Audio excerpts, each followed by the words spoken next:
ਮੇਰੇ ਪੇਪਰ ਦਾ ਵਿਸ਼ਾ ਹੈ ਦਲਿਤ ਦੀ ਵਸਤੂ ਸਥਿਤੀ ਅਤੇ ਕਾਵਿਕ ਰੂਪਾਂਤਰਣ ਅੰਤਰ ਸੰਵਾਦ। ਤੇ ਇਹ ਪੇਪਰ ਆਪਣੇ ਟਾਈਟਲ ਤੋਂ ਹੀ ਦੋ ਭਾਗਾਂ ਦੇ ਵਿੱਚ ਵੰਡਿਆ ਹੋਇਆ। ਪਹਿਲੇ ਦੇ ਵਿੱਚ ਜਿਹੜੀ ਦਲਿਤ ਦੀ ਵਸਤੂ ਸਥਿਤੀ ਆ ਉਹਦੀ ਘੋਖ ਪੜਤਾਲ ਕਰਨ ਦੀ ਕੋਸ਼ਿਸ਼ ਕੀਤੀ ਆ ਆਪਦੇ ਵੱਲੋਂ। ਜੋ ਸਾਡੇ ਦੇਸ਼ 'ਚ ਜਿਹੜੀ ਸਾਇੰਸਿਸ ਹੁੰਦੀ ਆ ਉਹਦੇ ਬੇਸ 'ਤੇ ਕੁਛ ਡਾਟਾ, ਕੁਛ ਹਿਊਮਨ ਰਿਸੋਰਸ ਡਿਵੈਲਪਮੈਂਟ ਡਿਪਾਰਟਮੈਂਟ ਉਹਦੇ ਵਿਭਾਗ 'ਤੇ ਕੁਛ ਜਿਹੜਾ ਡਾਟਾ ਹੈਗਾ ਉਹਨਾਂ ਦਾ, ਜਿਹੜਾ ਸਰਕਾਰੀ ਅੰਕੜਿਆਂ ਮੁਤਾਬਕ ਜੋ ਸੰਵਿਧਾਨ ਦੇ ਮੁਤਾਬਕ ਜਿਹੜੀਆਂ ਅਨੁਸੂਚਿਤ ਜਾਤੀਆਂ ਉਹਨਾਂ ਦੀ ਸਥਿਤੀ, ਉਹਨਾਂ ਦੀ ਜੀਵਨ ਹਾਲਤ ਜਿਹੜੀ ਆ ਉਹ ਕੀ ਬਣਦੀ ਆ। ਫਿਰ ਉਹ ਤੋਂ ਅੱਗੇ ਜਿਹੜਾ ਕਵਿਤਾ ਦੇ ਵਿੱਚ ਜਾਂ ਲਿਟਰੇਚਰ ਦੇ ਵਿੱਚ ਉਹਦੀ ਰਿਫਲੈਕਸ਼ਨ ਕਿਸ ਰੂਪ 'ਚ ਆਉਂਦੀ ਆ। ਪੇਪਰ ਮੈਂ ਪੜ੍ਹੂੰਗਾ ਨਹੀਂ, ਮੈਂ ਕੁਛ ਜਿਵੇਂ PPT ਤਿਆਰ ਕੀਤੀ ਹੋਈ ਉਹ ਤੋਂ ਕੁਛ ਗੱਲਾਂ ਡਿਸਕਸ ਕਰੂੰਗਾ।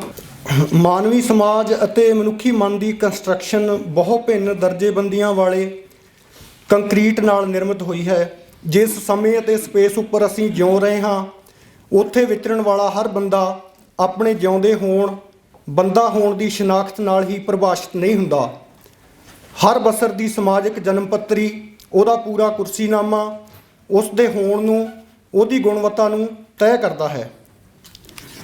ਇਹ ਹਕੀਕਤ ਹੈ ਕਿ ਇਹਨਾਂ ਪੈਮਾਨਿਆਂ 'ਚ ਨਿਮਨ ਦਰਜਾ ਰੱਖਣ ਵਾਲੇ ਵਿਅਕਤੀਆਂ ਨੂੰ ਸਦੀਵੀ ਤੌਰ ਉੱਪਰ ਵਿਅਕਤੀ ਹੋਣ ਕਰਕੇ ਨਹੀਂ, ਖਾਸ ਸ਼ਨਾਖਤ, ਖਾਸ ਦਰਜੇਬੰਦੀ ਨਾਲ ਸੰਬੰਧਿਤ ਵਿਅਕਤੀ ਵਜੋਂ ਜਾਣਿਆ ਪਛਾਣਿਆ ਮਿਲ ਵਰਤਿਆ ਜਾਂਦਾ ਹੈ। ਕਈ ਦਫਾ ਤਾਂ ਇਹ ਵਰਤਾਓ ਇਸ ਕਦਰ ਡਿੱਗ ਜਾਂਦਾ ਹੈ ਕਿ ਅਜਿਹੇ ਵਿਅਕਤੀਆਂ ਨੂੰ ਅਦਰ ਹਿਊਮਨ, ਇਨ ਹਿਊਮਨ ਵਾਂਗ ਵੀ ਸ਼ਨਾਖਤਿਆ ਜਾਂਦਾ ਹੈ। ਕੁਛ ਜਿਹੜਾ ਡਾਟਾ ਉਹਦੇ ਤਰੀਕੇ ਨਾਲ ਗੱਲਬਾਤ ਹੈਗੀ ਆ। ਦਲਿਤ ਬਸ਼ਿੰਦਿਆਂ ਦੀ ਪੰਜਾਬੀ ਰਹਿਤਲ ਉੱਪਰ ਵਸੋਂ ਦਰ 2011 ਦੀ ਜਨਗਣਨਾ ਦੇ ਅੰਕੜਿਆਂ ਮੁਤਾਬਕ ਪੰਜਾਬ ਦੀ ਕੁੱਲ ਵਸੋਂ ਦਾ 31.94% ਹਿੱਸਾ ਅਨੁਸੂਚਿਤ ਜਾਂ ਦਲਿਤ ਜਾਤੀਆਂ ਨਾਲ ਸੰਬੰਧਿਤ ਹੈ। ਕਿਰਤੀ ਕਾਮੇ ਮਜ਼ਦੂਰ ਇਸ ਵਸੋਂ ਦੇ ਵਿੱਚ ਹੀ ਆਉਂਦੇ ਹਨ। ਪੰਜਾਬ ਵਿੱਚ ਖੇਤੀ ਤੋਂ ਲੈ ਕੇ ਹੋਰ ਵਪਾਰਕ ਗਤੀਵਿਧੀਆਂ ਦਾ ਪਹੀਆ ਘਮਾਉਣ ਵਿੱਚ ਕਿਰਤੀਆਂ ਮਜ਼ਦੂਰਾਂ ਦਾ ਹੀ ਯੋਗਦਾਨ ਹੈ। ਹਕੀਕਤ ਵਿੱਚ ਕਿਰਤੀ ਮਜ਼ਦੂਰ ਸਮਾਜਿਕ ਸੱਭਿਆਚਾਰਕ ਸਪੇਸ ਉੱਪਰ ਇੱਕ ਦਜ਼ੈਲੇ ਮਨੁੱਖ ਦੀ ਹੋਂਦ ਹੀ ਰੱਖਦੇ ਹਨ। ਇਹਨਾਂ ਲਈ ਅੱਗੇ ਵਧਣ ਦੇ ਮੁਕਾਬਲਤਨ ਮੌਕੇ ਘੱਟ ਬਣਦੇ ਹਨ। ਜਿਸ ਬੰਦੇ ਲਈ ਰੋਜੀ ਰੋਟੀ ਦਾ ਜੁਗਾੜ ਕਰ ਸਕਣਾ ਹੀ ਵੱਡੇ ਤੋਂ ਵੱਡਾ ਕੰਮ ਅਤੇ ਚੈਲੰਜ ਹੋਵੇ, ਉਹ ਆਪਣੀ ਔਲਾਦ ਦੀ ਸਿਹਤ ਅਤੇ ਸਿੱਖਿਆ ਜਿਹੇ ਵਿਕਾਸ ਦੇ ਜ਼ਰੂਰੀ ਸਾਧਨਾਂ ਤੱਕ ਆਪਣੀ ਪਹੁੰਚ ਕਿਵੇਂ ਬਣਾ ਸਕਦਾ ਹੈ। ਅਸੀਂ ਪੰਜਾਬ ਦੀ ਇਸ ਵਸੋਂ ਦੀ ਊਰਜਾ ਨੂੰ ਜੇਕਰ ਪੜ੍ਹਾਈ ਲਿਖਾਈ ਦੇ ਚੰਗੇ ਮੌਕੇ ਦੇ ਕੇ ਅੱਗੇ ਵਧਣ ਵੱਲ ਉਤਸ਼ਾਹਿਤ ਕਰੀਏ ਤਾਂ ਨਿਸ਼ਚਿਤ ਤੌਰ ਉੱਪਰ ਸਾਡੀ ਕੁੱਲ ਵਸੋਂ ਦੀ ਤਰੱਕੀ ਦੀ ਰਫ਼ਤਾਰ ਬਹੁਤ ਵੱਧ ਸਕਦੀ ਹੈ। ਮਤਲਬ ਇਕੱਲੇ ਕਾਰੇ ਅਸੀਂ ਕੋਈ ਵਿਕਾਸ ਨਹੀਂ ਕਰ ਸਕਦੇ, ਸਾਰੇ ਇਨਕਲੂਸਿਵਲੀ ਡਿਵੈਲਪਮੈਂਟ ਦਾ ਕੋਈ ਮਾਡਲ ਜਿਹੜਾ ਉਹ ਬਣ ਸਕਦਾ। ਜੇਕਰ ਸਾਡੀ ਆਬਾਦੀ ਦਾ ਇਹ ਵੱਡਾ ਭਾਗ ਹਮੇਸ਼ਾ ਨਿਮਾਣਾ ਨਿਤਾਣਾ ਬਣਿਆ ਰਿਹਾ ਤਾਂ ਮੁਲਕ ਕਦੇ ਵੀ ਖੁਸ਼ਹਾਲ ਜਾਂ ਤਰੱਕੀ ਯਾਫਤਾ ਮੁਲਕ ਨਹੀਂ ਬਣ ਸਕੇਗਾ। ਦਲਿਤ ਵਰਗ ਨਾਲ ਸੰਬੰਧਿਤ ਬੱਚਿਆਂ ਦੀ ਪੰਜਾਬ ਵਿੱਚ ਸਕੂਲ ਛੱਡਣ ਦੀ ਦਰ, ਇਹ ਜਿਹੜੇ ਕੋਈ ਸਕੂਲਾਂ ਨਾਲ ਸੰਬੰਧਿਤ ਉਹਨਾਂ ਨੂੰ ਸ਼ਾਇਦ ਪਤਾ ਹੋਊਗਾ। ਪੰਜਾਬ ਜਾਂ ਹਰ ਥਾਂ ਤੋਂ ਹੀ ਸਕੂਲ 'ਚੋਂ ਇਹ ਡਾਟਾ ਜਿਹੜਾ ਜਾਂਦਾ ਵੀ ਬੱਚੇ ਜਿਹੜੇ ਆ ਅੱਡ ਅੱਡ ਕਲਾਸਾਂ ਦੇ ਉਹ ਕਿਹੜੀ ਕੈਟਾਗਰੀ ਨਾਲ ਸੰਬੰਧਿਤ ਜਿਹੜੇ ਆ ਉਹ ਸਕੂਲ ਛੱਡਦੇ ਆ। ਅਤੇ ਅਨੁਸੂਚਿਤ ਜਾਤੀਆਂ, ਮਜ਼ਦੂਰਾਂ ਜਾਂ ਦਲਿਤ ਵਰਗ ਨਾਲ ਸੰਬੰਧਿਤ ਬੱਚਿਆਂ ਦੀ ਪੰਜਾਬ ਵਿੱਚ ਸਕੂਲ ਛੱਡਣ ਦੀ ਦਰ ਬੜੀ ਹੈਰਾਨ ਕਰਨ ਵਾਲੀ ਹੈ। ਸਿੱਖਿਆ ਇੱਕੋ ਇੱਕ ਜ਼ਰੀਆ ਹੈ ਜਿਸ ਨਾਲ ਕੋਈ ਵਿਅਕਤੀ ਸਵੈ ਨਿਰਭਰ ਹੋ ਸਕਦਾ ਹੈ, ਸਧਾਰਨ ਮਜ਼ਦੂਰੀ ਤੋਂ ਸਕਿਲਡ ਮਜ਼ਦੂਰੀ ਵੱਲ ਪਰਤ ਸਕਦਾ ਹੈ। ਮਾਨਵ ਸੰਸਾਧਨ ਵਿਕਾਸ ਮੰਤਰਾਲੇ ਦੁਆਰਾ 2014 ਵਿੱਚ 2010-11 ਦੇ ਸਰਵੇਖਣ ਆਧਾਰਿਤ ਜਾਰੀ ਕੀਤੇ ਅੰਕੜਿਆਂ ਮੁਤਾਬਕ ਪੰਜਾਬ ਵਿੱਚ ਪਹਿਲੀ ਤੋਂ 5ਵੀਂ ਕਲਾਸ ਦੀ ਸਕੂਲੀ ਸਿੱਖਿਆ ਗ੍ਰਹਿਣ ਕਰ ਰਹੇ ਵਿਦਿਆਰਥੀਆਂ 'ਚੋਂ ਜਿੱਥੇ ਕੁੱਲ 9.40% ਵਿਦਿਆਰਥੀਆਂ ਨੇ ਸਕੂਲ ਛੱਡਿਆ, ਉੱਥੇ ਅਨੁਸੂਚਿਤ ਜਾਤੀ ਦੇ ਵਿਦਿਆਰਥੀਆਂ ਦੀ ਸਕੂਲ ਛੱਡਣ ਦੀ ਦਰ 22.30% ਹੈ। ਪਹਿਲੀ ਤੋਂ 10ਵੀਂ ਤੱਕ ਸਕੂਲ ਦੀ ਪੜ੍ਹਾਈ ਵਿੱਚੇ ਛੱਡਣ ਵਾਲੇ ਆਮ ਵਿਦਿਆਰਥੀਆਂ ਦੀ ਦਰ 30.50% ਹੈ। ਉੱਥੇ ਅਨੁਸੂਚਿਤ ਜਾਤੀਆਂ ਨਾਲ ਸੰਬੰਧਿਤ ਵਿਦਿਆਰਥੀਆਂ ਦੀ ਦਰ ਜਿਹੜੀ ਹੈ 55.70%, ਲਗਭਗ ਡਬਲ ਬਣਦੀ ਹੈ। ਇਹ ਅੰਕੜੇ ਅਨੁਸੂਚਿਤ ਜਾਤੀਆਂ, ਮਜ਼ਦੂਰ ਵਰਗ ਦੀਆਂ ਮਜਬੂਰੀਆਂ, ਮੁਸ਼ਕਲਾਂ ਨੂੰ ਰੇਖਾਂਕਿਤ ਕਰਦੇ ਹਨ। ਮਜ਼ਦੂਰ ਤਬਕੇ ਲਈ ਪੜ੍ਹਾਈ ਲਿਖਾਈ ਖਰਚਾ ਕਰਨਾ ਹੀ ਕਠਿਨ ਨਹੀਂ, ਸਗੋਂ ਬੱਚੇ ਦੀ ਪੜ੍ਹਾਈ ਲਿਖਾਈ ਦੇ ਸਮੇਂ ਦੌਰਾਨ ਦੀ ਉਪਜੀਵਕਾ ਚਲਾਉਣੀ ਵੀ ਵੱਡਾ ਮਸਲਾ ਹੈ। ਇਸ ਲਈ ਮਜ਼ਦੂਰਾਂ ਦੇ ਜ਼ਿਆਦਾਤਰ ਨਾਬਾਲਗ ਬੱਚੇ ਆਪਣੀ ਪੜ੍ਹਾਈ ਲਿਖਾਈ ਵਿੱਚੇ ਛੱਡ ਮਜ਼ਦੂਰੀ ਕਰਕੇ ਆਪਣੀ ਉਪਜੀਵਕਾ ਕਮਾਉਣ ਲਈ ਸਕੂਲ ਛੱਡ ਦਿੰਦੇ ਹਨ। ਦਲਿਤ ਵਸੋਂ ਦੀ ਜਿਹੜੀ ਆਬਾਦੀ ਦਾ ਅੰਕੜਾ ਵਾ ਉਹ ਪਿੰਡਾਂ ਤੇ ਸ਼ਹਿਰਾਂ ਦਾ ਉਹ ਕਿਵੇਂ ਹੈਗਾ। ਅਨੁਸੂਚਿਤ ਜਾਤੀਆਂ 'ਚੋਂ 73.33% ਦੀ ਆਬਾਦੀ ਪੰਜਾਬ ਦੇ ਪਿੰਡਾਂ ਵਿੱਚ ਰਹਿ ਰਹੀ ਹੈ ਅਤੇ ਬਾਕੀ ਬਚਦੀ 26.67% ਦੀ ਆਬਾਦੀ ਸ਼ਹਿਰਾਂ ਵਿੱਚ ਹੈ। ਇੱਥੇ ਮੈਂ ਥੋੜ੍ਹਾ ਜਿਹਾ ਇਹਨੂੰ ਗੱਲ ਨੂੰ ਖੋਲ੍ਹਣਾ ਚਾਹਾਂਗਾ। ਜਿਹੜੀ ਸ਼ਹਿਰਾਂ ਦੀ ਆਬਾਦੀ ਦਾ ਡਾਟਾ ਵਾ ਉਹ ਸ਼ਹਿਰ ਦਿੱਲੀ 'ਚ ਵੀ ਰਹਿੰਦੇ ਆ ਅਤੇ ਪਟਿਆਲੇ 'ਚ ਵੀ ਸਾਡੇ ਅਸੀਂ ਚੰਡੀਗੜ੍ਹ ਜਿੱਥੇ ਮਰਜ਼ੀ ਦੇਖ ਲਈਏ ਜਿਹੜੇ ਦਲਿਤ ਆਬਾਦੀ ਆ ਉਹ ਜਿਵੇਂ ਪਿੰਡਾਂ 'ਚ ਮੁਹੱਲੇ ਆ ਉਹ ਸਲਮ ਏਰੀਆ ਕੂੜੇ ਕਰਕਟ ਦੇ ਢੇਰਾਂ ਜਾਂ ਗੰਦੇ ਨਾਲਿਆਂ ਦੇ ਕੋਲ ਵੱਸਦੇ ਆ। ਉਹ ਕਿਤੇ ਮੈਂਸ਼ਨ ਨਹੀਂ ਕੀਤਾ ਗਿਆ ਵੀ ਉਹਨਾਂ ਦਾ ਰਹਿਣ ਦਾ ਸਥਾਨ ਕਿਵੇਂ ਦਾ, ਕਹਿਣ ਨੂੰ ਮਤਲਬ ਉਹ ਸ਼ਹਿਰ ਦੇ ਵਿੱਚ ਵੱਸ ਰਹੇ ਆ। ਜੇਕਰ ਪਿੰਡਾਂ ਵਿੱਚ ਵਿਹੜੇ ਹਨ ਤਾਂ ਸ਼ਹਿਰਾਂ ਵਿੱਚ ਬਸਤੀਆਂ ਹਨ, ਇਲਾਕੇ ਹਨ ਜਿਨ੍ਹਾਂ ਦੇ ਨਾਂ ਤੋਂ ਪਤਾ ਚੱਲ ਜਾਂਦਾ ਹੈ ਕਿ ਉੱਥੇ ਕਿਹੜੇ ਲੋਕਾਂ ਦਾ ਵਾਸਾ ਹੈ। ਇਹ ਦਲਿਤ ਵਰਗ ਦੇ ਸ਼ਹਿਰੀ ਜੀਵਨ ਦੀ ਹਕੀਕਤ ਹੈ। ਪੰਜਾਬ ਦੀ ਸਾਖਰਤਾ ਦਰ ਦੇ ਹਵਾਲੇ ਨਾਲ ਜੇਕਰ ਦੇਖੀਏ, ਪੰਜਾਬ ਦੀ ਕੁੱਲ ਵਸੋਂ ਜੇਕਰ 75.84% ਦੀ ਸਾਖਰ ਹੈ ਤਾਂ ਅਨੁਸੂਚਿਤ ਜਾਤੀਆਂ ਦੀ ਇਹ ਦਰ 64.81% ਦੀ ਹੈ। ਮਤਲਬ ਮੁਕਾਬਲਤਨ ਜਿਹੜੀ 10% ਦੀ ਘੱਟ ਆ। ਪੁਰਸ਼ਾਂ ਦੀ ਸਾਖਰਤਾ ਦੇ ਹਵਾਲੇ ਨਾਲ ਦਰ 80.44% ਦੀ ਬਣਦੀ ਹੈ ਤਾਂ ਅਨੁਸੂਚਿਤ ਜਾਤੀਆਂ ਦੇ ਪੁਰਸ਼ਾਂ ਦੀ ਸਾਖਰਤਾ ਦਰ 10% ਦੀ ਘਾਟੇ ਨਾਲ 70.66% ਦੀ ਬਣਦੀ ਹੈ। ਦਲਿਤ ਔਰਤ ਹੋਣ ਦਾ ਦਵੱਲਾ ਸੰਤਾਪ ਹੰਢਾਉਣ ਵਾਲੀਆਂ ਦਲਿਤ ਔਰਤਾਂ ਦੀ ਸਾਖਰਤਾ ਦਰ ਕੁਝ ਵਧੇਰੇ ਨਿਮਨ ਦਰਜੇ ਵਾਲੀ ਹੈ। ਪੰਜਾਬ ਦੀਆਂ ਆਮ ਔਰਤਾਂ ਦੀ ਸਾਖਰਤਾ ਦਰ ਜੇਕਰ 70.73% ਦੀ ਹੈ ਤਾਂ ਦਲਿਤ ਔਰਤਾਂ ਦੀ ਇਹ ਦਰ 58.39% ਦੀ ਹੈ। ਸਾਖਰਤਾ ਦਰ ਦੇ ਅੰਕੜੇ ਸਾਫ਼ ਕਰਦੇ ਹਨ ਕਿ ਦਲਿਤ ਵਰਗ ਜਾਂ ਅਨੁਸੂਚਿਤ ਜਾਤੀਆਂ ਅਜੇ ਹਰ ਲਿਹਾਜ਼ ਨਾਲ ਪਛੜੇਵੇਂ ਦਾ ਸ਼ਿਕਾਰ ਹਨ। ਪੌਸ਼ਟਿਕ ਖੁਰਾਕ ਅਤੇ ਦਲਿਤ ਜੀਵਨ ਇਹਦੇ ਵੀ ਅੰਕੜੇ ਜਿਹੜੇ ਹੈਗੇ ਆ ਉਹ ਇਸ ਤਰ੍ਹਾਂ ਨੈਸ਼ਨਲ ਫੈਮਿਲੀ ਹੈਲਥ ਦੇ ਸਰਵੇ ਅਨੁਸਾਰ ਲੰਬਾਈ ਦੇ ਹਿਸਾਬ ਨਾਲ ਜ਼ਰੂਰੀ ਸਰੀਰਕ ਵਜ਼ਨ ਦੇ ਘੱਟ ਹੋਣ 'ਚ ਜੇਕਰ ਪੰਜਾਬ ਦੇ ਆਮ ਵਰਗ ਦੀ ਦਰ 9.20% ਦੀ ਹੈ ਤਾਂ ਦਲਿਤਾਂ ਦੀ ਉਹੀ ਦਰ 13.40% ਦੀ ਹੈ। ਇਹ ਸਾਡੀ ਰਹਿਤ ਦੇ ਉੱਪਰ ਸਾਡੇ ਸਭ ਦੇ ਸਾਹਮਣੇ ਕਮਾਲ ਦੇ ਵਾਕੇ ਹੋ ਰਹੇ ਆ। ਇੱਕ ਪਾਸੇ ਲੋਕ ਵਧੇਰੇ ਖਾਣ ਨਾਲ ਮੈਟਾਬੋਲਿਕ ਸਿੰਡਰੋਮ ਦੇ ਸ਼ਿਕਾਰ ਹੋ ਰਹੇ ਆ, ਦੂਸਰੇ ਪਾਸੇ ਕੁਝ ਲੋਕ ਜਿਹੜਾ ਜ਼ਰੂਰੀ ਪੌਸ਼ਟਿਕ ਤੱਤਾਂ ਵਾਲੀ ਲੋੜੀਂਦੀ ਖੁਰਾਕ ਦੀ ਕਮੀ ਕਾਰਨ ਕਮਜ਼ੋਰੀ, ਲਾਚਾਰੀ, ਬੇਵਸੀ ਵਾਲਾ ਜੀਵਨ ਭੋਗਣ ਲਈ ਜਿਹੜੇ ਆ ਮਜਬੂਰ ਆ। ਔਰਤਾਂ ਵਿੱਚ ਲੋੜੀਂਦੀ ਖੂਨ ਦੀ ਮਾਤਰਾ ਦੀ ਮਿਕਦਾਰ ਦੇ ਘੱਟ ਹੋਣ ਦੀ ਦਰ ਆਮ ਵਰਗ ਦੀਆਂ ਔਰਤਾਂ ਦੀ ਜੇਕਰ 38% ਦੀ ਹੈ, ਉੱਥੇ ਹੀ ਦਲਿਤ ਔਰਤਾਂ ਦੀ ਇਹ ਦਰ 42.60% ਦੀ ਹੈ। ਖੂਨ ਦੀ ਘਾਟ ਅਨੀਮੀਆ ਵਾਲੇ ਬੱਚਿਆਂ ਵਿੱਚ ਵੀ ਆਮ ਵਸੋਂ ਦੀ ਦਰ 66.40% ਦੀ ਹੈ। ਉੱਥੇ ਹੀ ਅਨੁਸੂਚਿਤ ਜਾਤੀਆਂ ਦੇ ਬੱਚਿਆਂ ਦੀ ਇਹ ਦਰ 73.80% ਦੀ ਹੈ। ਦਲਿਤਾਂ ਦੀ ਕੰਮਕਾਜੀ ਜ਼ਮੀਨ ਜਿਹਨੂੰ ਆਪਰੇਸ਼ਨਲ ਜ਼ਮੀਨ ਕਿਹਾ ਗਿਆ ਉਹਦੀ ਮਾਲਕੀ ਦਾ ਕਿੰਨਾ ਸ਼ੇਅਰ ਹੈਗਾ ਜਿਹੜਾ ਪੰਜਾਬ ਦੀ ਲੈਂਡ 'ਤੇ। ਹੋਰ ਜਾਤੀਆਂ ਦੀ ਕੰਮਕਾਜੀ ਆਪਰੇਸ਼ਨਲ ਜ਼ਮੀਨ ਦੀ ਮਾਲਕੀ ਜਿਹੜੀ ਆ ਉਹ 93.98% ਦੀ ਹੈ, ਜਦੋਂ ਕਿ ਅਨੁਸੂਚਿਤ ਜਾਤੀ ਦੇ ਵਸਿੰਦਿਆਂ ਦੀ 6.2% ਦੀ ਨਾਲ ਨਾਮਾਤਰ ਭਾਗੀਦਾਰੀ ਹੈ ਜਿਹੜੀ ਕੰਮਕਾਜੀ ਜ਼ਮੀਨ ਹੈਗੀ ਆ। ਪੰਚਾਇਤੀ ਜਾਂ ਸਰਕਾਰੀ ਵਾਹੀਯੋਗ ਜ਼ਮੀਨਾਂ ਉੱਪਰ ਉਹਨਾਂ ਦੇ ਬਣਦੇ ਸੰਵਿਧਾਨਕ ਹੱਕਾਂ ਖਾਤਰ ਵੀ ਉਹਨਾਂ ਨੂੰ ਪੰਜਾਬ ਦੇ ਕੜਮ ਚੌਧਰੀਆਂ ਨਾਲ ਮੱਥਾ ਲਾਉਣਾ ਪੈਂਦਾ ਹੈ, ਸੰਘਰਸ਼ ਵਿੱਢਣਾ ਪੈਂਦਾ ਹੈ। ਇਹਦੇ ਬਾਰੇ ਸਾਰੇ ਜਾਣਦੇ ਅਖਬਾਰਾਂ 'ਚ ਖਬਰਾਂ ਜਿਹੜੀਆਂ ਆਮ ਆਉਂਦੀਆਂ ਰਹਿੰਦੀਆਂ। ਅਤੇ ਅਜਿਹੇ ਕੁਝ ਕੜਮ ਚੌਧਰੀ ਵਾਹੀ ਕਿਸਾਨੀ ਲਈ ਜ਼ਮੀਨ ਤਾਂ ਦੂਰ ਦੀ ਗੱਲ, ਦਲਿਤਾਂ ਨੂੰ ਆਪਣੇ ਮ੍ਰਿਤਕ ਜੀਆਂ ਦਾ ਅੰਤਮ ਸੰਸਕਾਰ ਕਰਨ ਲਈ ਸ਼ਮਸ਼ਾਨ ਭੂਮੀ 'ਚ ਵੀ ਦਾਖਲ ਨਹੀਂ ਹੋਣ ਦਿੰਦੇ। ਦੋਸਤੋ, ਇਹ ਕਿੰਨੀ ਕਰੂਰ, ਕਿੰਨੀ ਅਮਾਨਵੀ ਸਥਿਤੀ ਹੋਵੇਗੀ ਜਿਸ ਬੰਦੇ ਦਾ ਜਿਹੜਾ ਮਰਨ ਵੀ ਜਿਹੜਾ ਉਹ ਅਪਰਾਧ ਵਾਂਗ ਹੋ ਜਾਵੇ, ਉਹਨੂੰ ਜਿਹੜੀ ਕਹਿੰਦੇ 3.5 ਹੱਥ ਧਰਤੀ ਉਹ ਵੀ ਨਸੀਬ ਨਾ ਹੋਵੇ। ਅਨੁਸੂਚਿਤ ਜਾਤੀਆਂ ਦੀ ਜਿਹੜੀ ਆਬਾਦੀ ਦੀ ਵਾਧਾ ਦਰ ਆ ਉਹ ਲਗਭਗ ਦੁੱਗਣੀ ਆ। ਉਹਦੇ ਅੰਕੜੇ ਆ 2001 ਤੋਂ 2011 ਦੇ ਦਰਮਿਆਨ ਕੁੱਲ ਆਬਾਦੀ ਦੀ ਜਿਹੜੀ ਵਾਧਾ ਦਰ ਆ ਉਹ 13.99% ਦੀ ਸੀ। ਤੇ ਅਨੁਸੂਚਿਤ ਜਾਤੀਆਂ ਦੀ ਇਹ ਵਾਧਾ ਦਰ ਜਿਹੜੀ ਆ 26.6% ਦੀ ਆ, ਲਗਭਗ ਡਬਲ ਉਹਨਾਂ ਨਾਲੋਂ ਹੈਗੀ ਜਿਹੜੀ ਉਹਨਾਂ ਦੀ ਗਰੋਥ ਰੇਟ ਆ 10 ਸਾਲਾਂ ਦੇ ਵਿੱਚ।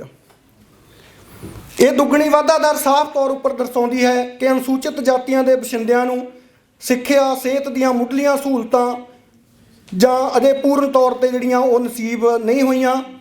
ਤੇ ਆਬਾਦੀ ਦਾ ਇਹ ਵਿਸਫੋਟ ਜਿਹੜਾ ਹੈ ਰਾਜਨੀਤਿਕ ਲੋਕਾਂ ਲਈ ਹੋਰ ਅਰਥ ਰੱਖਦਾ ਹੋ ਸਕਦਾ ਹੈ, ਪਰ ਸਮਾਜਿਕ ਜਨ ਜੀਵਨ ਲਈ ਇਹ ਕਿਸੇ ਲਿਹਾਜ਼ ਨਾਲ ਵੀ ਗੁਣਵੱਤਾ ਭਰਪੂਰ ਸਿੱਧ ਨਹੀਂ ਹੋ ਸਕਦਾ। ਇਹ ਸੀਗਾ ਇੱਕ ਜਿਹੜਾ ਦਲਿਤ ਜੀਵਨ ਦਾ ਇੱਕ ਪਾਸਾ। ਇੱਕ ਦੂਸਰਾ ਜਿਹੜਾ ਪਾਸਾ ਮੈਂ ਜਦੋਂ ਇਹਨੂੰ ਸੰਤੁਲਨ 'ਚ ਦੇਖਣ ਦੀ ਕੋਸ਼ਿਸ਼ ਕੀਤੀ ਉਹ ਇਹ ਬਣਦਾ ਹੈਗਾ ਪਾਪੂਲਰ ਸੱਭਿਆਚਾਰਕ ਝੁਕਾਅ ਬਨਾਮ ਦਲਿਤ ਸੰਪੰਨ ਜੀਵਨ। ਜਿਹੜਾ ਦਲਿਤ ਅਲੀਟ ਆ ਉਹਦੀ ਕੀ ਸਥਿਤੀ ਬਣਦੀ ਹੈਗੀ ਆ, ਉਹ 'ਚ ਹੈਗਾ ਪੰਜਾਬ ਦੇ ਦੁਆਬੇ ਇਲਾਕੇ ਨਾਲ ਸੰਬੰਧਿਤ ਦਲਿਤ ਵਸਿੰਦਿਆਂ ਵੱਲੋਂ ਵੱਡੇ ਪੱਧਰ ਉੱਪਰ ਪੱਛਮੀ ਮੁਲਕਾਂ 'ਚ ਪ੍ਰਵਾਸ ਕਰਨ ਨਾਲ ਆਰਥਿਕ ਤੌਰ ਉੱਪਰ ਸੰਪੰਨਤਾ ਦੇ ਉਹ ਜਿਹੜੇ ਆ ਭਾਗੀ ਬਣੇ। ਪੱਛਮੀ ਮੁਲਕਾਂ ਦੀ ਜੀਵਨ ਸ਼ੈਲੀ ਅਤੇ ਆਪਣੀ ਮੂਲ ਪੰਜਾਬੀ ਰਹਿਤਲ ਦੀ ਜੀਵਨ ਗੁਣਵੱਤਾ ਨੂੰ ਜਦੋਂ ਤੁਲਨਾਤਮਕ ਨਜ਼ਰੀਏ ਤੋਂ ਵੇਖਦੇ ਹਨ ਤਾਂ ਨਿਸ਼ਚਿਤ ਤੌਰ ਉੱਪਰ ਉਹਨਾਂ ਦੇ ਮਨ ਵਿੱਚ ਕਈ ਸ਼ੰਕੇ, ਸਵਾਲ ਪੈਦਾ ਹੁੰਦੇ ਹਨ। ਪੰਜਾਬ ਦੇ ਪਪੂਲਰ ਕਲਚਰ ਦੇ ਗੀਤ ਸੰਗੀਤ ਵਿੱਚ ਹੈਜਮੋਨਿਕ ਧਿਰ ਜਿਹੜੀ ਆ ਉਹ ਜੱਟ ਦੇ ਸਮਾਨਾਂਤਰ ਆਪਣੀਆਂ ਜਾਤੀਆਂ ਨਾਲ ਸੰਬੰਧਿਤ ਪਾਪੂਲਰ ਗੀਤਾਂ ਉੱਪਰ ਪੈਸਾ ਖਰਚ ਕੇ ਮਨੋਰੰਜਨ ਬਾਜ਼ਾਰ ਵਿੱਚ ਉਹਨਾਂ ਦੇ ਪੈਰਲਲ ਜਿਹੜਾ ਉਹ ਉਤਰਦੇ ਆ। ਇਸ ਨਾਲ ਭਾਵੇਂ ਕੋਈ ਵੱਡਾ ਫਰਕ ਨਾ ਪੈਂਦਾ ਹੋਵੇ, ਪਰ ਦਲਿਤ ਮਨ 'ਚੋਂ ਪਰੰਪਰਕ ਜਾਤੀਹੀਣਤਾ, ਸ਼ਰਮ ਦੇ ਭਾਵ ਨੂੰ ਜ਼ਰੂਰ ਢਿੱਲਾ ਕੀਤਾ ਗਿਆ ਹੈ। ਪੱਛਮੀ ਦੇਸ਼ਾਂ ਵਿੱਚ ਉਹਨਾਂ ਦੀਆਂ ਕਾਰਾਂ ਦੀਆਂ ਜਿਹੜੀਆਂ ਨੰਬਰ ਪਲੇਟਾਂ ਉਹਨਾਂ ਦੇ ਉੱਤੇ ਉਹ ਆਪਣੇ ਜਾਤੀ ਸੂਚਕ ਜਿਹੜੇ ਸ਼ਬਦ ਆ ਉਹ ਬੜੇ ਮਾਣ ਨਾਲ ਲਿਖਣ ਲੱਗ ਪਏ ਆ। ਉਹ ਇਸ ਗੱਲ ਨੂੰ ਹੁਣ ਕੋਈ ਹੀਣਤਾ ਭਾਵ ਨਾਲ ਨਹੀਂ ਲੈਂਦੇ। ਸੋਸ਼ਲ ਮੀਡੀਆ, YouTube ਚੈਨਲਾਂ ਉੱਪਰ ਬਹੁਤ ਸਾਰੇ ਗੀਤ ਅਜਿਹੇ ਮਿਲ ਜਾਣਗੇ ਜਿਨ੍ਹਾਂ ਵਿੱਚ ਦਲਿਤ ਜਾਤੀਆਂ ਦੀ ਚੜ੍ਹਾਈ ਦੇ ਸਮਾਨਾਂਤਰ ਡੰਕੇ ਵੱਜਦੇ ਆਮ ਸੁਣਾਈ ਦੇਣਗੇ। ਇਸ ਲਈ ਦਲਿਤ ਸੰਪੰਨ ਧਿਰਾਂ ਹੈਜਮੋਨਿਕ ਧਿਰਾਂ ਦੇ ਸਾਹਮਣੇ ਉਹਨਾਂ ਦੀ ਪ੍ਰਵਚਨ ਸ਼ੈਲੀ ਵਿੱਚ ਪ੍ਰਤੀ ਹੈਜਮੋਨਿਕ ਧਿਰ ਵਜੋਂ ਹਾਜ਼ਰ ਹੋਣ ਦਾ ਜਿਹੜਾ ਉਹ ਇਸ਼ਾਰਾ ਦਿੰਦੀਆਂ। ਦਲਿਤ ਵਸਿੰਦਿਆਂ ਦਾ ਇੱਕ ਹੋਰ ਜਿਹੜਾ ਇਹਨਾਂ ਦੇ ਵਿੱਚ ਜਿਹੜੇ ਠੀਕ ਠਾਕ ਆਰਥਿਕਤਾ ਵਾਲੇ ਆ, ਜਿਹੜੇ ਪੜ੍ਹੇ ਲਿਖੇ ਲੋਕ ਜਿਹੜੇ ਅਕੈਡਮਿਕ ਨਾਲ ਜੁੜੇ ਹੋਏ ਆ, ਦਲਿਤ ਵਸਿੰਦਿਆਂ ਦਾ ਦਰਮਿਆਨਾ ਜਾਂ ਠੀਕ ਠਾਕ ਤਬਕਾ ਜੋ ਨੌਕਰੀ ਪੇਸ਼ਾ ਹੈ ਜਾਂ ਉਪਜੀਵਕਾ ਚੱਲ ਰਹੀ ਹੈ, ਉਹ ਪੜ੍ਹਨ ਲਿਖਣ, ਦਲਿਤ ਚੇਤਨਾ ਚਿੰਤਨ, ਸਾਹਿਤ ਜਾਂ ਕਲਾ ਰਾਹੀਂ ਦਲਿਤ ਆਵਾਜ਼ ਨੂੰ ਬੁਲੰਦ ਕਰ ਰਿਹਾ ਹੈ। ਜੋ ਮੈਂ ਸੋਚ ਸਕਿਆ ਜਾਂ ਜਿੱਥੋਂ ਤੱਕ ਮੇਰੀ ਪਹੁੰਚ ਸੀਗੀ ਇਹ ਮੇਰੇ ਹਿਸਾਬ ਨਾਲ ਕੁਛ ਜਿਹੜੀ ਹੈਗੀ ਸੀ ਵੰਡ ਬਣਦੀ ਸੀਗੀ। ਹੁਣ ਜਿਹੜਾ ਅਗਲਾ ਪਾਰਟ ਆ ਇਹਦਾ ਹੈਗਾ ਪੰਜਾਬੀ ਦਲਿਤ ਚੇਤਨਾ ਕਾਵਿ ਦੀ ਹੋਂਦ ਵਿਧੀ ਨਾਲ ਸੰਬੰਧਿਤ ਮਸਲਿਆਂ ਨੂੰ ਜਿਵੇਂ ਮੈਂ ਸਮਝਿਆ ਮੈਂ ਉਹਨਾਂ ਬਾਰੇ ਥੋੜ੍ਹੀ ਗੱਲ। ਇਸ ਸਾਰੇ ਕਾਸੇ ਨੂੰ ਦੇਖਦਿਆਂ ਮੈਨੂੰ ਇਹ ਗੱਲ ਮਹਿਸੂਸ ਹੋਈ, ਇੱਕ ਤਾਂ ਜੋ ਲਿਟਰੇਚਰ ਆ ਸਾਡਾ ਉਹਦੀ ਜਿਹੜੀ ਪਹੁੰਚ ਆ ਉਹ ਇਨਕਲੂਸਿਵ, ਸਮਲਿਤ, ਸਹਿ ਹੋਂਦ ਮੂਲਕ ਜਿਹੜੀ ਆ ਉਹ ਹੁੰਦੀ ਆ ਜਾਂ ਹੋਣੀ ਚਾਹੀਦੀ ਆ ਹਰ ਹਾਲਤ ਦੇ ਵਿੱਚ। ਇਹ ਬੁਨਿਆਦੀ ਸ਼ਰਤ ਆ। ਸਾਹਿਤਕਾਰ ਵੀ ਸਮਾਜ 'ਚੋਂ ਹੀ ਆਉਂਦੇ ਹਨ ਕਿਉਂਕਿ ਸਾਡਾ ਸਮਾਜ ਕੰਮਾਂ, ਜਾਤਾਂ, ਧਰਮਾਂ ਆਦਿ ਦੀ ਵੰਡ 'ਚੋਂ ਵਿਗਸ ਰਿਹਾ ਹੈ। ਇਸ ਲਈ ਸਾਹਿਤ ਕਲਾ ਇਸ ਤੋਂ ਮੂਲੋਂ ਉਪਜ ਨਹੀਂ ਰਹਿ ਸਕਦੀ।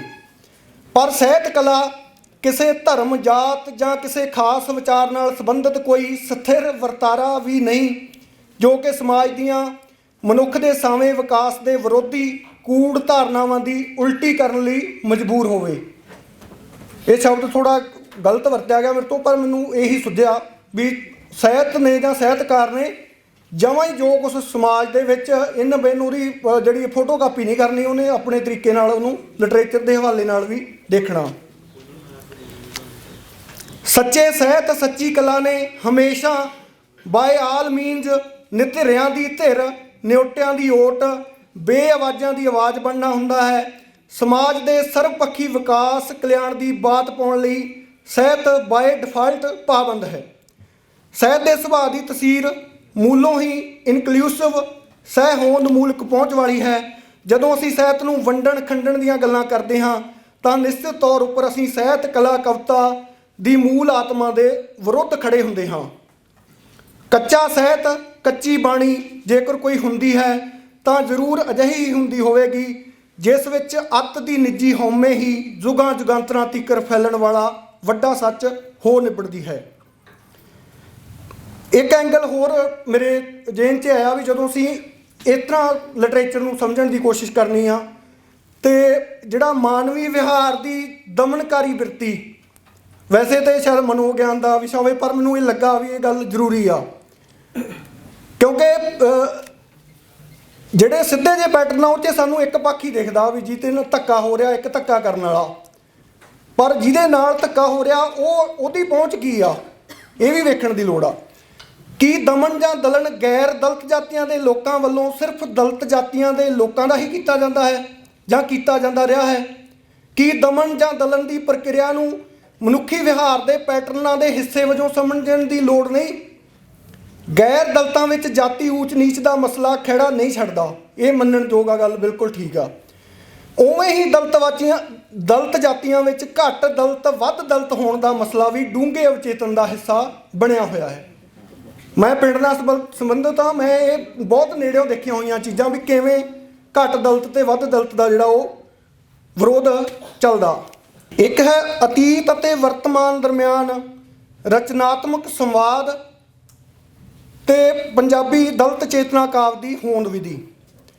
ਇਹ 'ਚ ਮੈਂ ਥੋੜ੍ਹਾ ਜਿਹਾ ਕੁਝ ਕੁ ਪ੍ਰਸੰਗ ਜਿਵੇਂ ਮੈਂ ਦੇਖਣ ਦੀ ਕੋਸ਼ਿਸ਼ ਕੀਤੀ ਦਲਿਤ ਚਿੰਤਕਾਂ ਵੱਲੋਂ, ਉਹ ਦਲਿਤ ਸਾਹਿਤ ਦੀ ਆਪਣੇ ਢੰਗ ਨਾਲ ਮਤਲਬ ਸ਼ੁਰੂਆਤ ਵੀ ਮੰਨਦੇ ਆ, ਉਹ ਕਿਤੇ ਕਿਤੇ ਸੱਭਿਆਚਾਰ ਜਾਂ ਆਪਣੀ ਸੱਭਿਅਤਾ ਜਾਂ ਪਿਛਲੀ ਜਿਹੜੀ ਧਾਰਾ ਉਹਨੂੰ ਬਿਲਕੁਲ ਰੱਦਣ ਦੇ ਰਾਹ ਤੁਰ ਪੈਂਦੇ ਆ, ਜੋ ਕਿ ਮੈਨੂੰ ਲੱਗਦਾ ਵੀ ਕੋਈ ਵੀ ਚੀਜ਼ ਹਵਾ 'ਚੋਂ ਇੱਕਦਮ ਐਗਜ਼ਿਸਟ ਨਹੀਂ ਕਰਦੀ, ਉਹਦੇ ਪਰੰਪਰਾ ਦੇ ਵਿੱਚ ਬੀਜ ਕਿਤੇ ਨਾ ਕਿਤੇ ਹੁੰਦੇ ਆ।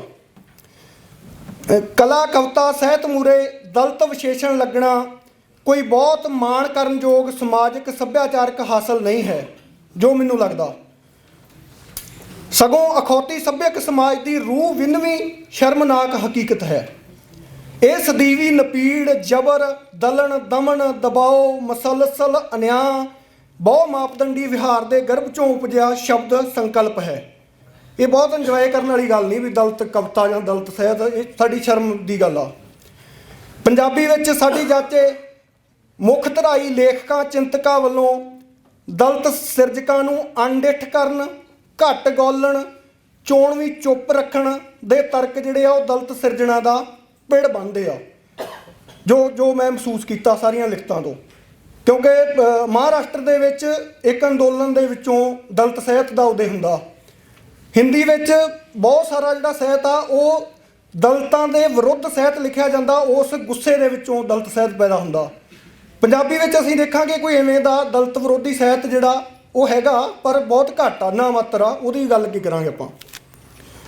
ਪੰਜਾਬੀ ਵਿੱਚ ਸ਼ਾਇਦ ਗੁਰੂ ਗ੍ਰੰਥ ਸਾਹਿਬ ਦੀ ਬਾਣੀ ਦਾ ਸਭੇ ਸਾਂਝੀਵਾਲ ਸਦਾਇਨ ਦਾ ਪ੍ਰਵਚਨ, ਕੁਦਰਤ ਕੇ ਸਭ ਬੰਦੇ ਦੀ ਧੁਨ ਦੀ ਗੂੰਜ ਨੇ ਭਾਈਚਾਰਕ ਤੰਦ ਨੂੰ ਕਿਤੇ ਨਾ ਕਿਤੇ ਟੁੱਟਣ ਤੋਂ ਬਚਾਈ ਰੱਖਿਆ ਹੈ।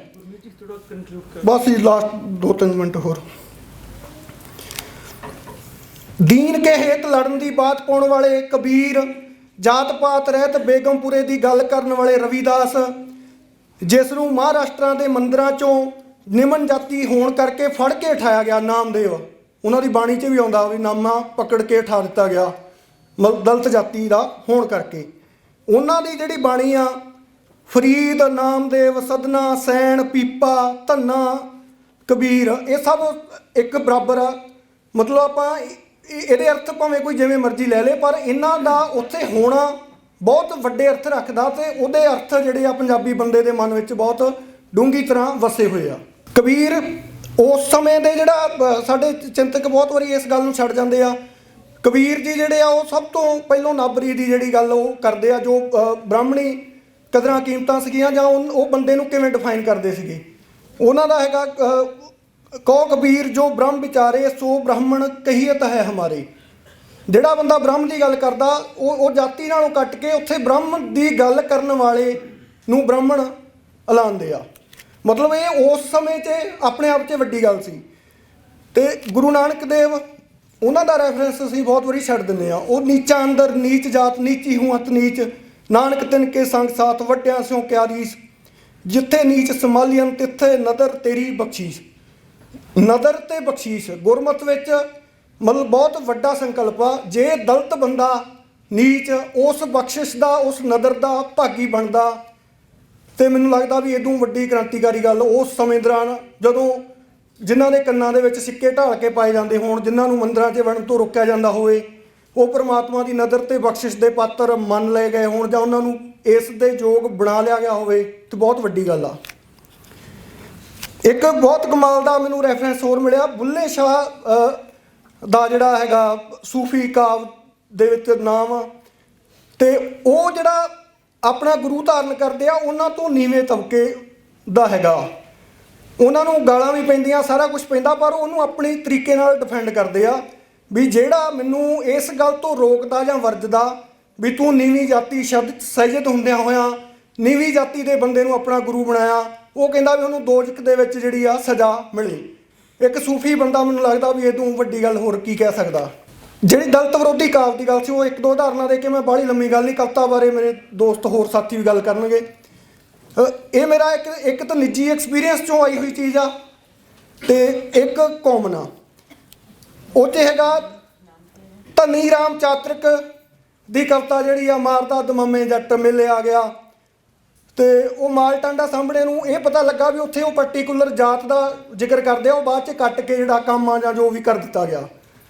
ਹੁਣ ਸਵਾਲ ਇਹ ਪੈਦਾ ਹੁੰਦਾ ਵੀ ਜੱਟ ਮਾਰਦਾ ਦਮਾਮੇ ਮੇਲੇ ਨੂੰ ਜਾਵੇ, ਕੋਈ ਪ੍ਰੋਬਲਮ ਨਹੀਂ, ਪਰ ਜਿਹੜਾ ਕਿਰਤੀ ਕਾਮਾ ਬੰਦਾ ਉਹਨੇ ਮੇਲਾ ਕਦੋਂ ਦੇਖਣਾ, ਜਾਂ ਉਹ ਮੇਲੇ ਕਿਉਂ ਨਹੀਂ ਜਾਂਦਾ, ਹੈ ਨਾ? ਇਹ ਪੀੜ ਜਿਹੜੀ ਆ ਇਹ ਕੌਣ ਵਿਅਕਤ ਕਰੂਗਾ? ਇਹ ਵੱਡਾ ਸਵਾਲ ਖੜਾ ਹੁੰਦਾ। ਫਿਰ ਬਾਬੂ ਰਾਜਵੱਲੀ ਦਾ ਇੱਕ ਛੰਦ ਆ, ਇਹ ਦੋਵੇਂ ਤਰ੍ਹਾਂ ਜਿਹੜੀ ਛੰਦਬੱਧ ਕਵਿਤਾ ਹੀ ਆ। ਇਹ ਬੇਸਿਕਲੀ ਛੰਦ ਵਾਲੇ ਬੰਦਿਆਂ ਦੀ ਪ੍ਰੋਬਲਮ ਹੁੰਦੀ ਆ ਵੀ ਉਹ ਆਪਣੀ ਗੱਲ ਨੂੰ ਕਈ ਵਾਰੀ ਛੰਦ ਦੇ ਵਿੱਚ ਫਿੱਟ ਕਰਨ ਲਈ ਹੋਰ ਹੀ ਕੁਛ ਕਹਿ ਜਾਂਦੇ ਆ। ਉਹ ਮੈਨੂੰ ਲੱਗਦਾ ਵੀ ਐਵੇਂ ਦੀ ਗੱਲ ਹੀ ਆ। ਉਹਨਾਂ ਦਾ ਸੱਪ ਜੇ ਅਸੀਲ ਹੋ ਜੇ, ਖਾਰਜ ਅਪੀਲ ਹੋ ਜੇ, ਬੌਰੀਆ ਵਕੀਲ ਹੋ ਜੇ, ਵੇਖ ਲੋਕੀ ਹੱਸਦੀ। ਬੌਰੀਆ ਵਕੀਲ ਮੇਰਾ ਇੱਕ ਦੋਸਤ ਆ, ਇਹ ਉਹਦੀ ਕਹਾਣੀ ਆ ਬਿਲਕੁਲ।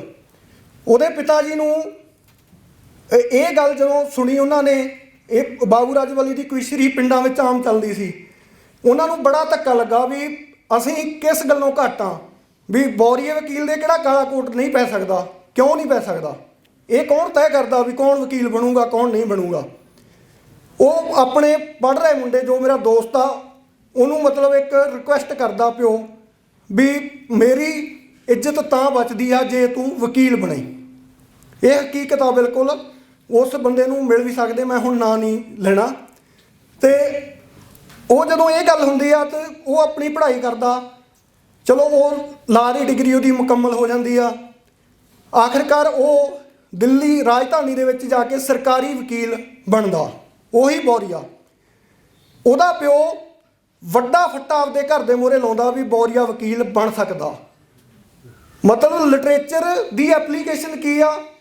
ਅਸੀਂ ਮਤਲਬ ਕਦੇ ਮੈਂ ਇਹ ਗੱਲ ਨਹੀਂ ਸੁਣੀ ਵੀ ਅਸੀਂ ਬਾਬੂ ਰਾਜਵੱਲੀ ਦੀ ਇਹ ਗੱਲਾਂ, ਮੈਂ ਹੋਰ ਵੀ ਬਹੁਤ ਸਾਰੇ ਛੰਦ ਸੁਣੇ ਆ, ਅਸੀਂ PhD'ਆਂ ਵੀ ਕਰਾਈ ਜਾਂਦੇ ਆ, ਪਰ ਇਹ ਗੱਲਾਂ ਉਹ ਕਿਤੇ ਕਹੀ ਜਾਂਦੇ ਅੰਬ ਮਿਲਦੇ ਆ ਅੰਬਾਲੇ ਤੋਂ। ਮੈਨੂੰ ਨਹੀਂ ਲੱਗਦਾ ਵੀ ਅੰਬਾਲੇ ਕੋਈ ਅੰਬ ਮਿਲਦੇ ਆ। ਸਾਨੂੰ ਚੀਜ਼ਾਂ ਨੂੰ ਥੋੜ੍ਹਾ ਜਿਹਾ ਤਾਰਕਿਕ ਬਣਾਉਣ ਦੀ, ਕੰਨ ਰਸ ਤੋਂ ਉੱਤੇ ਉੱਠਣ ਦੀ ਲੋੜ ਆ।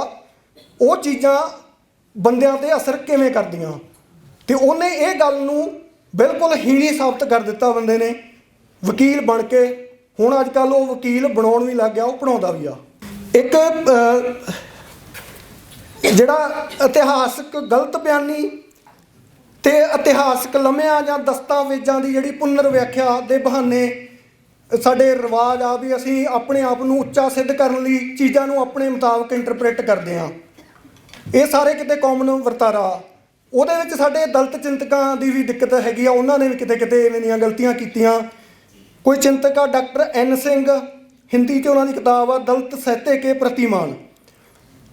ਉਹਨਾਂ ਨੇ ਕਿਹਾ, ਕਹਿੰਦੇ ਵੀ ਕਹੇ ਰਵਿਦਾਸ ਚਮਾਰਾ ਅਤੇ ਮੇਰੀ ਜਾਤ ਵਿਖਿਆਤ ਚਮਾਰੋਂ, ਤਾਂ ਇਹ ਠੀਕ ਉਸੇ ਪ੍ਰਕਾਰ ਦਾ ਐਲਾਨ ਹੈ ਜਿਸ ਪ੍ਰਕਾਰ ਠਾਕਰ ਅਤੇ ਬ੍ਰਾਹਮਣ ਆਪਣੇ ਨਾਮ ਨਾਲ ਰਾਣਾ ਜਾਂ ਚਤੁਰਵੇਦੀ ਲਾਉਂਦੇ ਹਨ। ਹੁਣ ਉਹ ਕੀ ਆ ਵੀ ਰਵਿਦਾਸ ਦੇ ਚਮਾਰ ਕਹਿਣ ਨੂੰ ਉਹਦੇ ਬਰਾਬਰ ਜਾਂਦਾ ਠਾਕਰ ਤੇ ਰਾਣਾ, ਜਿਵੇਂ ਉਹ ਆਪਣੀ ਜਾਤ ਸ਼ੋਅ ਕਰਨ ਲਈ ਆਪਣੇ ਉਪਨਾਮ ਜਿਹੜੇ ਨਾਲ ਲਾ ਲੈਂਦੇ ਆ। ਇਸ ਨੇ ਰਵਿਦਾਸ ਸੰਪਰਦਾਇ ਨੂੰ ਜਾਤੀਹੀਣਤਾ ਤੋਂ ਮੁਕਤੀ ਦਿਵਾਉਣ ਵਿੱਚ ਇੱਕ ਹੱਦ ਤੱਕ ਸਫਲਤਾ ਪ੍ਰਾਪਤ ਕੀਤੀ। ਇਸ ਦਾ ਪ੍ਰਭਾਵ ਪੰਜਾਬ ਵਿੱਚ ਸਪਸ਼ਟ ਦਿਖਾਈ ਦਿੱਤਾ। ਗੁਰੂ ਗੋਬਿੰਦ ਸਿੰਘ ਦੇ ਪੰਜ ਪਿਆਰੇ ਨਿਹੰਗ ਹੀ ਸਨ ਜੋ ਰਵਿਦਾਸੀਏ ਸਨ। ਜ਼ਿਆਦਾ ਟਾਈਮ ਲੈ ਲਿਆ ਸੀ 20 ਮਿੰਟ। ਚਲੋ ਜੀ, ਹੁਣ ਬਸ ਆਹ ਗੱਲ ਕਰਕੇ ਲਾਸਟ ਮੈਂ ਕੰਕਲੂਡ ਕਰ ਦੂੰਗਾ, ਅਗਲਾ ਸੈਸ਼ਨ ਲੇਟ ਹੋ ਜਾਏਗਾ। ਇਸ ਕਾਰਨ ਗੁਰੂ ਅਰਜਨ ਦੇਵ ਨੇ ਗੁਰੂ ਗ੍ਰੰਥ ਸਾਹਿਬ ਵਿੱਚ ਰਵਿਦਾਸ ਦੀ ਬਾਣੀ ਨੂੰ ਵੀ ਸ਼ਾਮਲ ਕੀਤਾ। ਇਹ ਫੈਕਚੁਅਲ ਗਲਤੀ ਆ। ਬੇਸਿਕਲੀ ਗੁਰੂ ਅਰਜਨ ਦੇਵ ਜੀ ਗੁਰੂ ਗ੍ਰੰਥ ਸਾਹਿਬ ਦੀ ਸੰਪਾਦਨਾ ਜਿਹੜੀ ਆ ਪਹਿਲੋਂ ਕਰਦੇ ਆ, ਗੁਰੂ ਗੋਬਿੰਦ ਸਿੰਘ ਦੇ ਪੰਜ ਪਿਆਰੇ ਜਿਹੜੇ ਆ ਉਹ ਬਾਅਦ ਵਿੱਚ ਸਾਜੇ ਜਾਂਦੇ ਆ। ਤੇ ਦੂਸਰਾ ਜਿਹੜਾ ਰਵਿਦਾਸ ਨੂੰ ਮਤਲਬ ਇਹ ਗੱਲ ਕਹਿਣੀ ਵੀ ਉਹ ਦਵੇਦੀਆਂ ਤਰਵੇਦੀਆਂ ਵਾਂਗ ਹੀ ਆਪਣੇ ਨਾਂ ਨਾਲ ਚਮਾਰ ਸ਼ਬਦ ਵਰਤਦੇ ਆ, ਮੈਨੂੰ ਲੱਗਦਾ ਵੀ ਇਹ ਰਵਿਦਾਸ ਦੀ ਹੇਠੀ ਕਰਨ ਵਾਲੀ ਗੱਲ ਆ।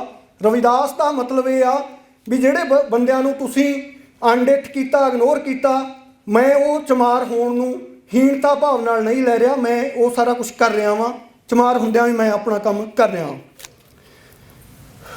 ਚਲੋ ਮੈਂ ਹੁਣ ਬਸ ਲਾਸਟ ਜਿਹੜਾ ਹੈਗਾ ਜੀ, ਸਮਾਂ ਬਹੁਤ ਹੋ ਗਿਆ ਡਾਕਟਰ ਸਾਹਿਬ ਵਾਰ-ਵਾਰ, ਪੂਰਵਲੀ ਪੱਖਪਾਤੀ ਉਲਾਰ ਸੰਸਕ੍ਰਿਤੀ ਅਤੇ ਸੰਸਕ੍ਰਿਤੀ ਉੱਪਰ ਉਸਰੇ ਸਾਹਿਤ ਅਤੇ ਕਲਾਵਾਂ ਜਿਨ੍ਹਾਂ ਦਾ ਮੂੰਹ ਇੱਕ ਖਾਸ ਦਿਸ਼ਾ ਮਕਸਦ ਵੱਲ ਸੇਧਿਤ ਹੋਵੇ ਦਾ ਨਿਖੇਧ ਕਰਨ, ਰੱਦਣ, ਅੰਗੀਕਾਰ ਕਰਨ ਤੋਂ ਗਰੇਜ ਕਰਨ ਨਾਲ ਸੰਬੰਧਿਤ ਸ਼ਬਦਾਵਲੀ ਦਲਿਤ ਚੇਤਨਾ ਕਾਵ ਵਿੱਚ ਥਾਂ ਪਰ ਥਾਂ ਗੂੜੇ ਅੱਖਰਾਂ ਵਿੱਚ ਚਿਣੀ ਦਿਖ ਸਕਦੀ ਹੈ। ਦਲਿਤ ਚੇਤਨਾ ਕਾਵ ਜਾਂ ਹਰ ਸਿਹਰਦ ਕਾਵ ਨੇ ਜਿੱਥੇ ਸਮਾਜਿਕ ਆਰਥਿਕ ਨਾ ਬਰਾਬਰੀ ਨਾਲ ਡੀਲ ਕਰਨਾ ਹੈ, ਉਸ ਦਾ ਅੰਨੇ ਅੱਤ ਜ਼ਹਿਰੀਲੇ ਰਾਸ਼ਟਰਵਾਦ ਨਾਲ ਵੀ ਦਸਤ ਪੰਜਾ ਪੈਣਾ ਲਾਜ਼ਮੀ ਹੈ। ਇਹ ਅੱਜ ਦੇ ਕੰਟੈਕਸਟ 'ਚ ਆ। ਬਹੁਮਤਵਾਦੀ ਪ੍ਰਜਾਤੰਤਰ ਦੁਆਰਾ ਤਸ਼ੱਦਦ ਚੀਕਾਂ ਕੂਕਾਂ ਨੂੰ ਰੋਜ਼ਮਰਾ ਦਾ ਆਮ ਵਰਤਾਰਾ ਬਣਾਉਂਦਿਆਂ ਮਨੁੱਖੀ ਜੀਵਨ ਦੀ ਆਮ ਘਟਨਾ ਸਹਿਜ ਵਰਤਾਰਾ ਬਣਾ ਦੇਣ ਦੇ ਮਨਸੂਬਿਆਂ ਨੂੰ ਸਮਝਣ ਰੋਕਣ ਲਈ ਯਤਨਸ਼ੀਲ ਹੋਣ ਦੀ ਦਰਕਾਰ ਹੈ। ਆਰਥਿਕ ਸੱਭਿਆਚਾਰਕ ਸਰਮਾਏ ਦੀ ਸਦੀਵੀ ਅਸਾਵੀਂ ਵੰਡ ਅਤੇ ਸੰਗਠਿਤ ਤਸ਼ੱਦਦ ਦੀਆਂ ਮਹੀਨ ਤੰਦਾਂ ਨੂੰ ਸਮਝਣ ਲਈ ਇਹਨਾਂ ਦੇ ਸਦੀਵੀ ਠੋਸ ਹੱਲ ਲਈ ਸੰਜੀਦਾ ਸ਼ਾਬਦਿਕ ਕਲਾ ਦੇ ਸਬੂਤ ਵਜੋਂ ਪ੍ਰਤੀਰੋਧਕ ਸੋਚ ਸ਼ਾਸਤਰ ਦੇ ਨੁਕਤਾ ਨਿਗਾਹ ਤੋਂ ਕਾਵ ਦਲਿਤ ਚੇਤਨਾ ਕਾਵ ਦਾ ਜਥਾ ਸਥਿਤੀ ਦੀਆਂ ਸਰਦਲਾਂ ਤੋਂ ਅੱਗੇ ਲੰਘਣਾ ਉਸ ਦੀ ਹੋਂਦ ਜਿੰਨਾ ਹੀ ਅਹਿਮ ਬਣ ਚੁੱਕਾ ਹੈ। ਸ਼ੁਕਰੀਆ ਜੀ, ਬਹੁਤ ਬਹੁਤ।